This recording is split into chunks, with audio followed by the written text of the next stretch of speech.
Hi, I'm starting with filling my eyebrows, concealing my eyelid as it will also act as a base to my eyeshadow.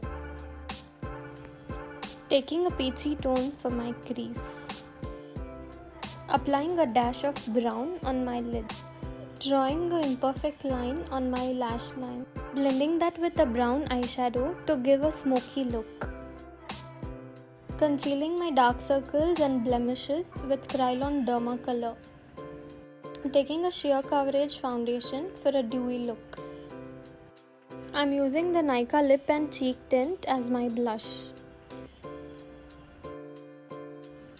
I'm only using powder contour to give a natural finish to the look.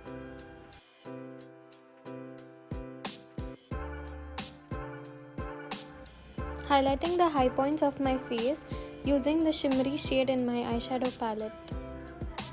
Fixing the base using MAC Studio Fix powder. I'm going with thick layer of mascara and kajal to finish the eye look. Applying a nude pink shade on my lips. At last, setting spray and bindi to complete the look. Hope you liked the video. Stay tuned. Bye bye.